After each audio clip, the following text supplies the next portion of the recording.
Hi అండి, అందరికీ నమస్కారం. This is Kausalya. My channel name is Ganga Kausalya 95. ఈ వీడియో కనుక మీకు నచ్చినట్లయితే లైక్ చేయండి, షేర్ చేయండి. ఫస్ట్ ఆఫ్ ఆల్ అయితే సబ్స్క్రైబ్ చేయండి.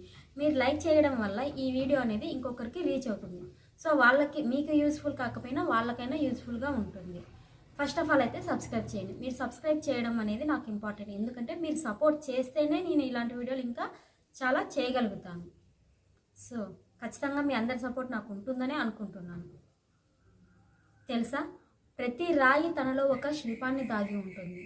సుత్తితో బద్దలు కొడితే శిల్పం రాదు, ఉలితో చెక్కాలి. అలాగే ప్రతి మనిషిలోనూ ఏదో ఒక శక్తి దాగి ఉంటుంది.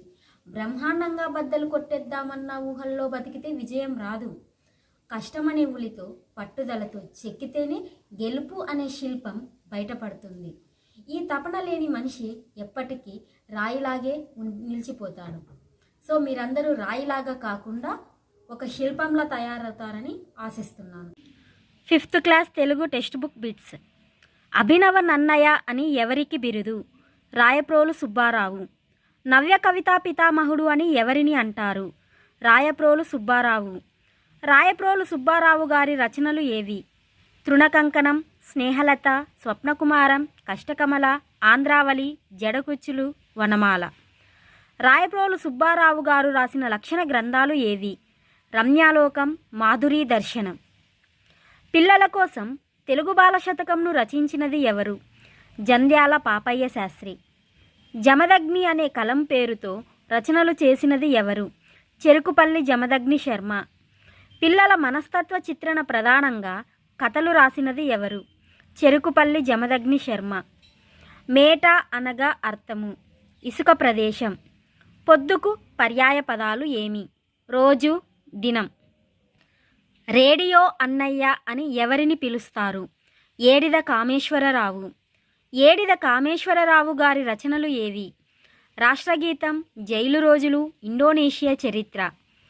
పాలేరు నుంచి పద్మశ్రీ వరకు అన్నది ఎవరి స్వీయ చరిత్ర? బోయి భీమన్న. బోయి భీమన్న గారు రాసిన నాటికలు ఏవి? పాలేరు, కూలిరాజు. బోయి భీమన్న గారు కేంద్ర సాహిత్య అకాడమీ పురస్కారం అందుకున్నారు. బోయి భీమన్న గారు రచించిన ఖండకావ్యాలు ఏవి? గుడిసెలు కాలిపోతున్నాయి, మధుగీత. జానపద కళారూపమైన తప్పెటగుండ్లు ఎక్కువగా ఏ ప్రాంతంలో కనిపిస్తుంది? ఉత్తరాంధ్ర. జానపద కళారూపమైన తప్పెటగుండ్లలో వాయిద్యాలను ఎలా వాయిస్తారు? గుండెల మీద పెట్టుకొని వాయించడం వలన తప్పెటగుండ్లకు ఆ పేరు వచ్చింది. కోలాటం నృత్యంలో సుమారు ఎంతమంది వరకు పాల్గొనవచ్చు? 16 నుంచి 40 మంది. కూచిపూడి నృత్యం ఎక్కడి నుండి వచ్చింది?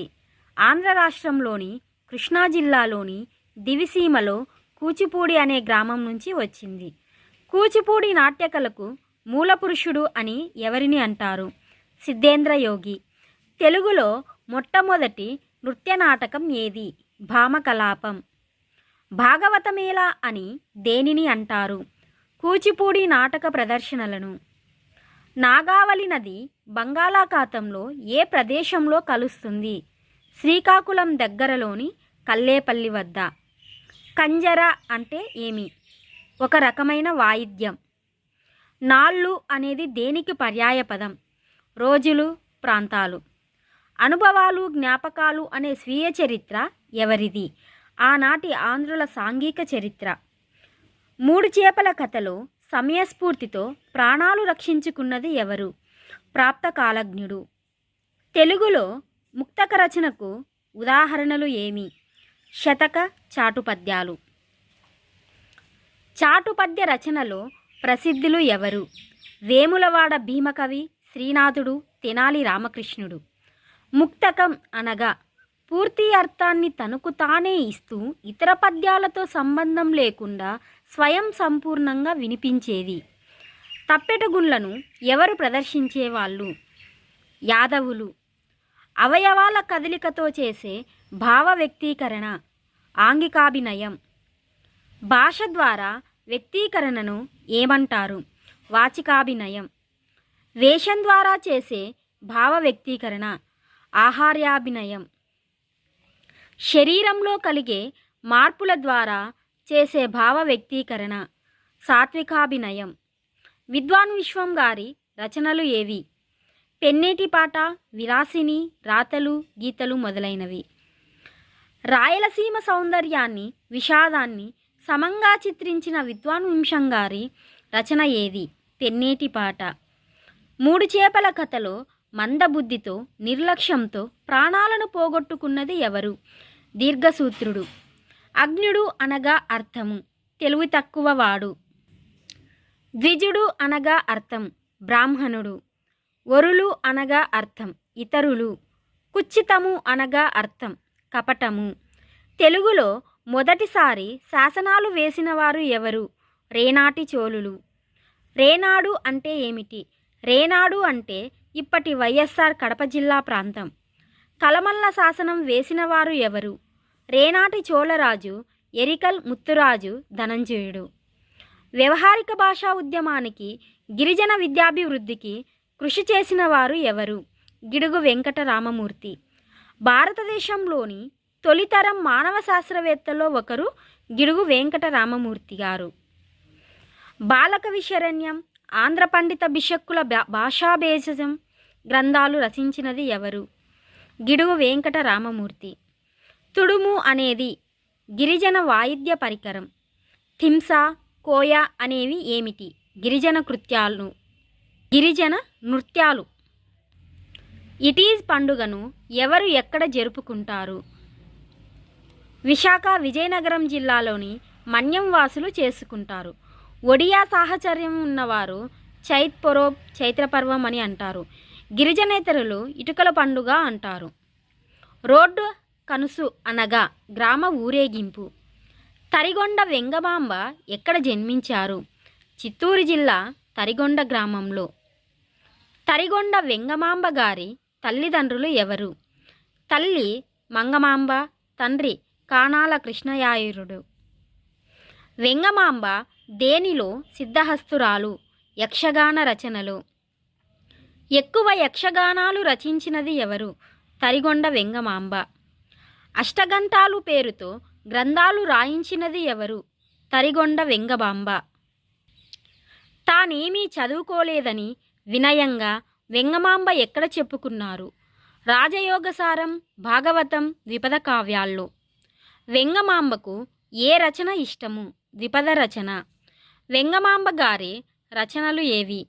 నారసింహ శతకం, నారసింహ విలాసకథ, శివనాటకం, రాజయోగసారం, కృష్ణ నాటకం, పారిజాతాపహరణం, చెంచు నాటకం, శ్రీకృష్ణ మంజరి, శ్రీ రుక్మిణీ నాటకం, ద్విపద భాగవతం, వాసిష్ఠ రామాయణం, ముక్తికాంతి విలాసం, శ్రీ వెంకటాచల మహత్యం, అష్టాంగ యోగసారం అనే గ్రంథాలు.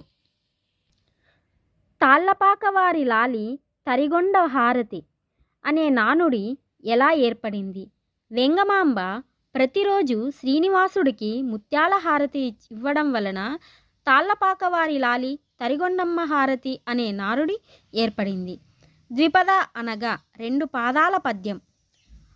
అనఘాత్ములారా అనగా పుణ్యాత్ములారా.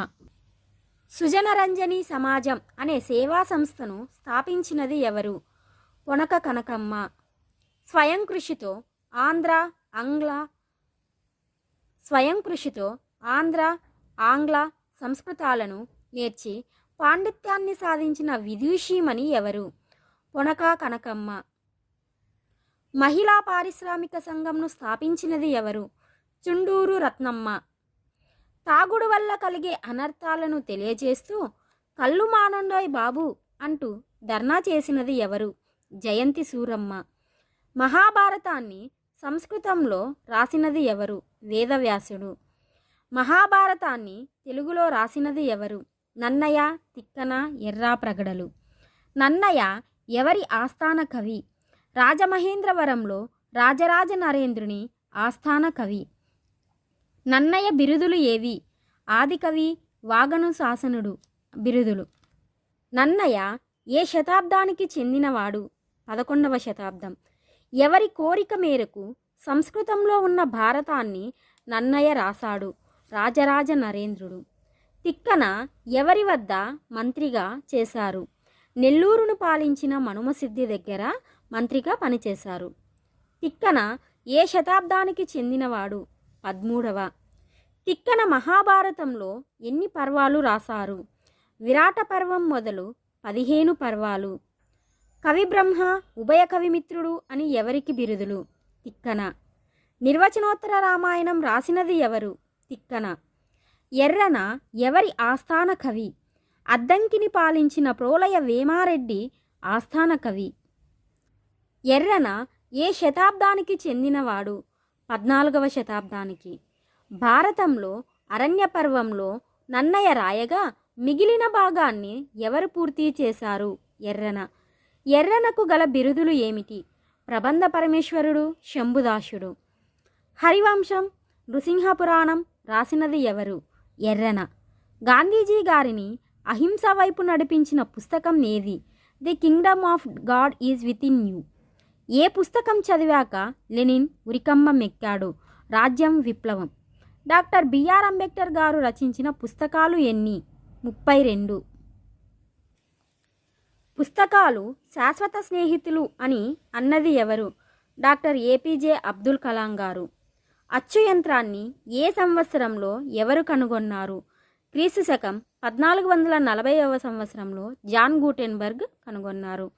భల్లట, కృపాంబోనిది శతకాలు రాసినది ఎవరు? చిలకమర్తి లక్ష్మీ నరసింహం.